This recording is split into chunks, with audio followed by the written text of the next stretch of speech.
And Gallatin gets the bat. Hustle by Russell. Here goes Meredith. NBA TV presents NBA80, a way cool look at the league in a time we'll always remember, though some might like to forget. Could you get away with that now? No.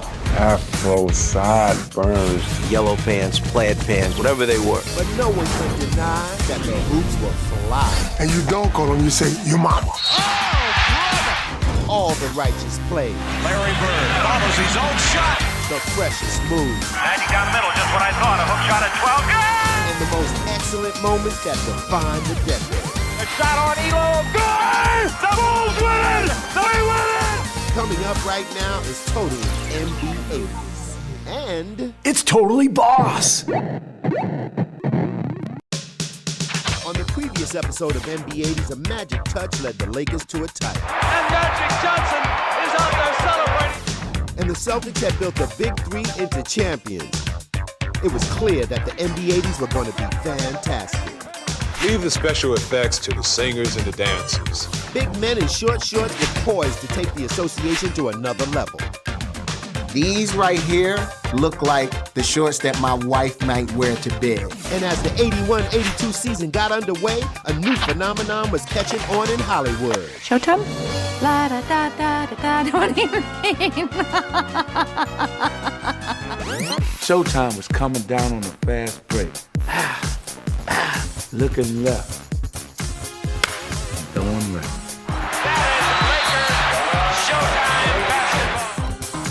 Magic come down, boom, boom, yo, bam, that way. I'm like, I could never figure out how Magic could do that. I think Magic is Showtime. It's got class, it's got style.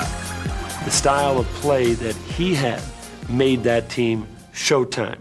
Showtime! Fast and furious. You almost got tired looking at them because it almost felt like you were looking at a tennis match. James Worthy, Magic Johnson, Kareem Abdul-Jabbar, Jamal Wilkes. Oh, how sad was fun. Magic is straight down the middle. It was like 3D before it even came out. We just happened to be right next door to Hollywood. You don't miss a Laker game if you're in LA. And it was like how people rush home now to see Dancing with the Stars. The crowd will be talking about that for a week. You're watching Magic, and you're watching Kareem, you're watching Worthy, but you're also watching Jack Nicholson and Diane Cannon. You're like, hey, I saw that guy in that movie last week. Not since James Brown at the Apollo did you have this kind of entertainment. As if there wasn't enough flair on the court, Showtime got even more style from the man calling the shots on the sideline. Pat Riley. Italian suits and the smell of leather comes to mind. Pat Riley's always been the smoothest and the coolest. He may have been one of those guys that had 50 of the same suits hanging in his closet because it looked like he had the same one on every night. First dude to ever make me want to wear a Taylor suit. Come on now. I was of the Sonny Bono look back in the early 70s. One day in 1978 or 79, didn't do anything but comb my hair straight back. How's my Pat Riley look? I wish I had slick hair too. That's what I wanted to do. I wanted to comb it back. It wouldn't live. Ah! Ah! Come on, PR in the building. Pat Riley was the coach that I dressed well, and I'm a basketball genius. He's all about basketball, he's all about winning, and he's all about doing it in the right way. That's what it's about. The flow of young stars into the NBA continued with the likes of Mark Aguirre, Rolando Blackman, and Tom Chambers. Wow, that's right. Mark Aguirre. Ro Blackman, one of the best shooters ever played in the game. Tom Chambers made me want to be a big guy that could go to the hoop. And in Motown, they got into the groove with a new front man. Isaiah Thomas of the University of Indiana. Looked like he was like 14 when he was drafted. He looked soft. He tried to give off like he was such a good guy. He had that nice little smile. If you talk about a stone cold killer. Back come the Pistons. Isaiah quickly up the right side. Screen from Dantley on Coulter. Isaiah. He was the first guy to really bring that city attitude to that position at the point. Not only am I going to beat you, I'm going to embarrass you while I beat you. Now comes back toward the lane, to the hoop, up in, off the glass, and he's fouled. Holy cow. He's the only guy I've seen stand in the middle of 5 guys and dribble the basketball. You can't touch him. You're wondering, how in the hell is he doing this? I remember he did that move that layup where he threw it to himself. No one's ever done that still. If they did, they didn't do it, make it look as good. He did it in a game. There's never been anybody as dynamic and dominant an offensive force at that size in NBA history. But the top rookie in the class of '82 was a young buck, actually named Buck. We're taking Buck Williams. One of the meanest, toughest guys ever in the NBA. I would always tell players, if you're not a man enough to do it off the floor, don't do it on the floor. Herb, keep it up. One more time, we're gonna go in the hallway. Yes, he's the strongest man in the league and maybe the strongest man ever to play in the NBA. Just kind of like, I'm a little scared of you because you got muscle. You don't have sports muscles. I've been lifting some weight muscles. This guy's scared. Buck Williams, hammer time. Buck! He didn't take no jump. And if your name Buck, do you really want that? Your man Buck looking for you. I ain't say nothing about Buck. Rabbits with the little pearl diver glasses. Now these are perfect. You should get fined if you wear real glasses in the game and you tape them.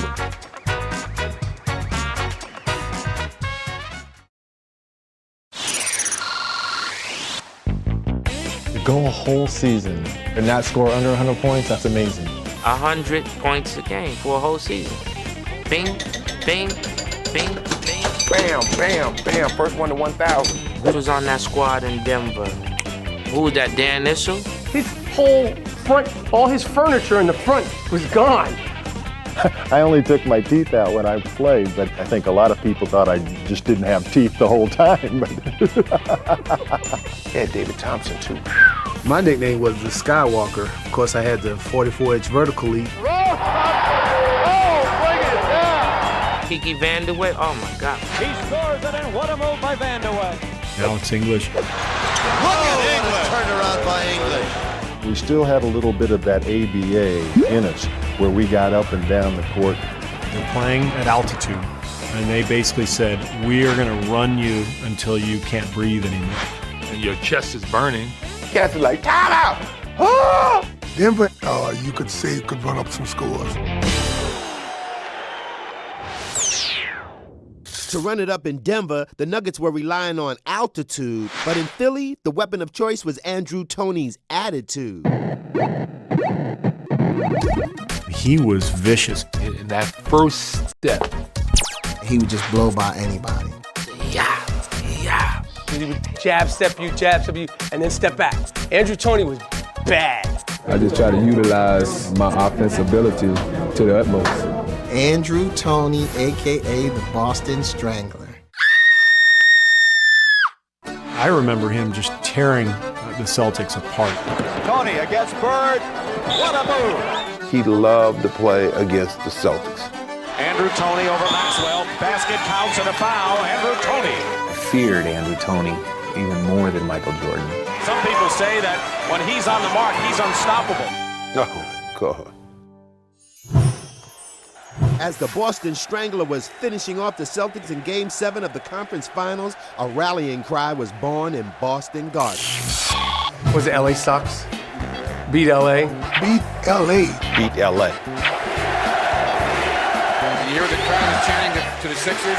Beat LA. Beat LA, that's great. It was like the Boston fans and the Sixers united for a moment because the Boston fans were like, okay, we lost, and now we want you to beat LA. They had enough class to say, hey, we ain't so mad that y'all beat us, y'all just outplayed us this time. It truly made us feel good. That truly showed me a great deal of class. The respectful nature of the Boston faith. Haters everywhere. Even when they're not playing LA, just hate. While Andrew Toney became a cult figure with the Sixers, an unlikely hero was redefining the role in Los Angeles. Rabbits with the little pearl diver glasses. Now these are perfect. You should get fined if you wear real glasses in the game and you tape them. He was the total end of the spectrum from Showtime with the Lakers. Come on, guys, let's go snorkeling. couldn't jump. He wasn't a scorer. He was broccoli on a plate of beautiful food. You know, he's not even Superman. You got Clark Kent. What a hustle by Kurt Rambis. His only job was to rebound the ball, don't shoot the ball. When you touch the ball, give it to someone else. The key to the fast break was Kurt Rambis. Kurt Rambis would get that ball in faster than anybody I've ever seen. Super play by Kurt. He knew Rambis wasn't giving him 30, but he knew Rambis was going to give him dirty. He wasn't the super duper star, but Kurt Rambis dove on the floor. He was reckless endangerment. Showtime needed that lunch pail guy, and he was it. The second showdown in 3 seasons between the Sixers and the Lakers would produce the same old same.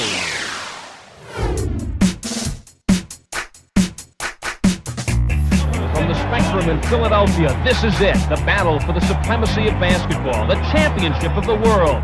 There's no greater way to give a face for sports unless you have a rivalry. He was a beast from the East, and he was the best from the West. High scoring, sparks flying again, and after that last tick of the clock. 3, 2, 1, the Lakers are the world champions!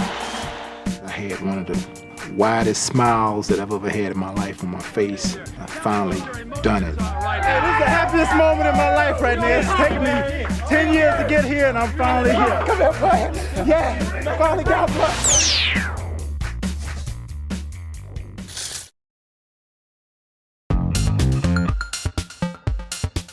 The first story I have to tell you is a story that I can't believe people didn't know.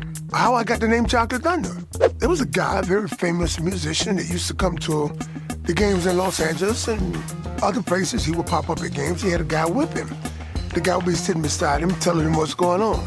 Hey, the big chocolate guy just put down a thunder dunk, or Doc just put down a monster dunk. So they came to the locker room and they said, hey, this guy want to come in to talk to you. I said, what guy? He's a musician, hold on. Stevie Wonder walks in. He walks in, he's shaking everybody's hand, and he comes over to me and they say, this is the guy here that every time he's telling you about putting down the big dunks. And all he did was sit there and he said, Chocolate Thunder. That's how I got the nickname. So I said, if a man never saw me and has a vision to call me Chocolate Thunder, I can wear that. Some nicknames just fit, like the one hung on Wayne Rollins. Wayne Rollins? Who's that? Tree Rollins. Tree Rollins. Tree Rollins? Out of the way by the 3. There's so many things he could do. Block shots, rebound. And again, Rollins blocked. Tough competitor. You got in his way. If there was a spare part, he might inhale it. Just ask Danny Ainge. Oh, man, you know what? I think I broke 3 or 4 fingers. He kept trying to block my dunks. He shut down the lane. When you beat those guys, you knew you were going into the big fella.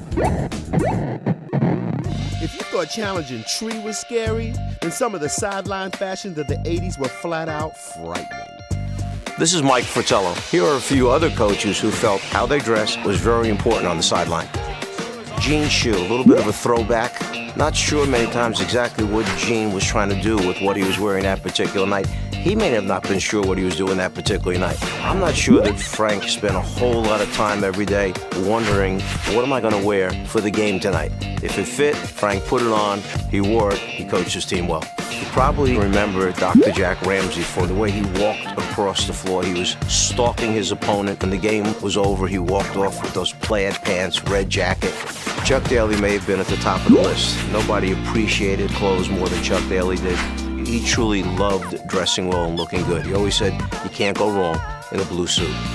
Doug could care less what he wore, and he could care if he wore it every night. If it still fit him, and if it wasn't falling apart, Doug would wear it. It was like, who cares what I'm wearing? I care about winning basketball games. And those are just some of the coaching fashion statements of the 80s. Now we go from bad looks to one of the baddest men of the NBA. Artis Gilmore. My mentor. This is a big man who was a presence. He could score whenever he had to score, block shots, rebound the basketball, be an intimidator. I remember just always staring at Artis Gilmore because of how he had afro sideburns. And I was like, this man has afro sideburns. Artis Gilmore was so strong. He went for a dunk one night and Calvin Murphy jumped on his back. Artis completed the dunk. Came down in a full squat. Had Calvin on his back. I said, you all right, little fella? He just looked so intimidating. He looked so menacing. And he played like it too. Ain't nothing to talk about raw. He would have been the real Shaft if he could have been. At 7'2", Artis made a giant statement, while over in Milwaukee, the team was quietly making one of its own. I think the Bucks were kind of the forgotten story of the 80s. When you went into Milwaukee, you knew two things was gonna happen. It was gonna be cold, and you had to face Moncrief. Moncrief on the drive. Great shot. What a move. He was truly one of those guys who was gifted on both ends of the floor. Personified 80s basketball, rugged, tough, hardcore. If you didn't bring your lunch pail and you weren't ready to work for 48 minutes, he was going to embarrass you. Breakneck pace. Underneath they go. There's Moncrief. They got it inside, and he did a 180 in the air to get that ball loose. How did he do that? He was a great defender. Swiped right back by Milwaukee. Sidney Moncrief is everywhere. You could put him on people to shut him down at the defensive end of the floor. I'm playing quite a few minutes per ball game.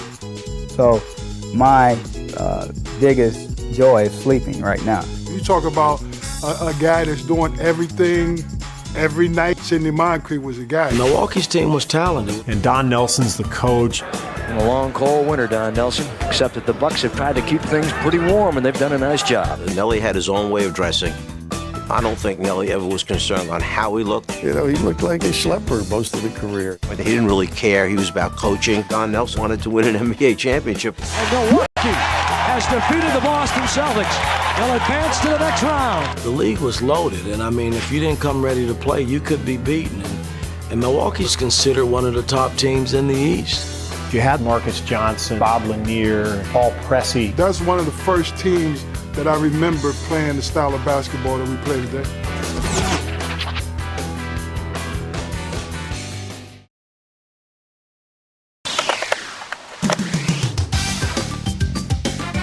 The Laker girls were incredible. They defined what Showtime was. I remember going around the league. It was, you LA people with those Laker girls. I thought it gave it a better feeling overall.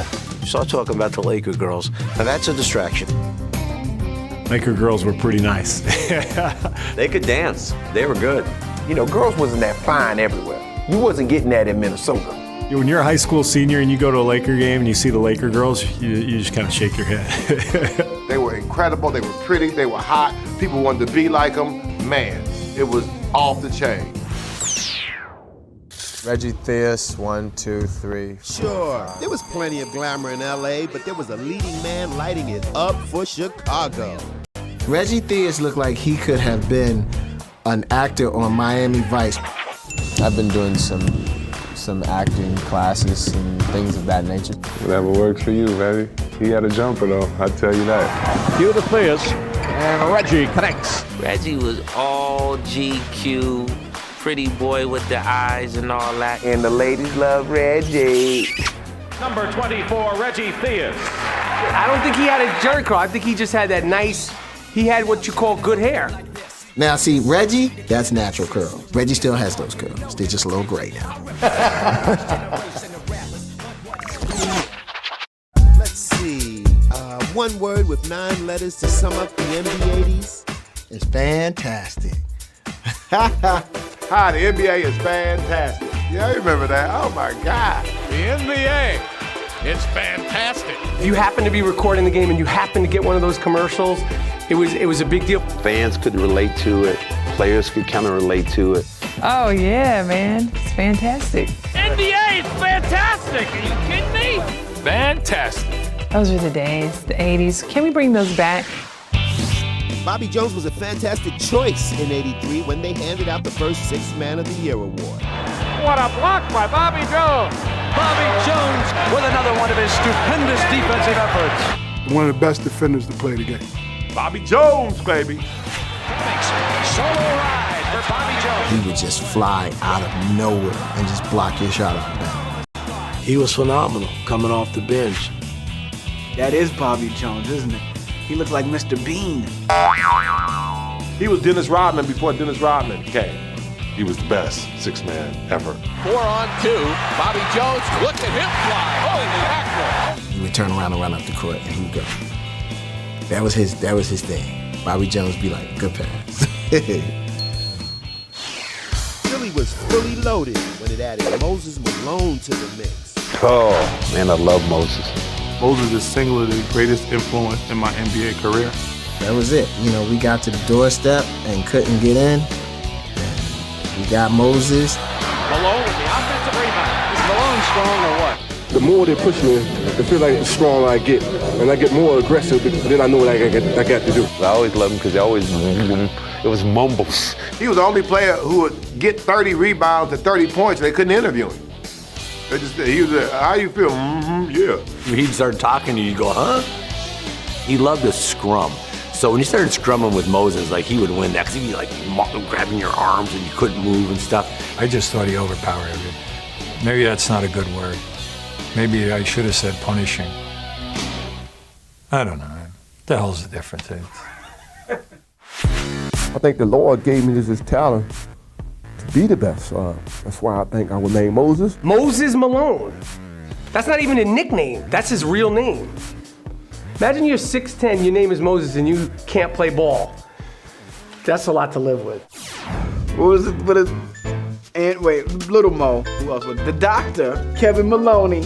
What was that? Little Mo, Big Mo, the Doctor, Andrew Toney, and Ivoroni. No baloney. Sixes all the way. I remember that. They said Moses took us to the promised land. Like, you couldn't beat them. The two-time MVP owned the middle, and also one of the most unique guarantees ever. 4-4-4. I said 4-4-4. So it's 4-4 and 5 or something like that. 4-4-4. Yeah. With the talent that we had, I think we had the opportunity to do it. One break for Philly. Here's the Doctor. It was so great because I loved Moses and Doc needed help and they just swept through. There it goes. Cheeks on his way to the World Championship. The Moses slam dunk. Congratulate the world champion Philadelphia 76ers. 4-4-4 became, 4-5-4, and history was made. How's it feel to get into 4 straight, though? Oh, man. That's the best. Come on! This is Fab Five Freddy. Thanks for watching MB80s Volume 2.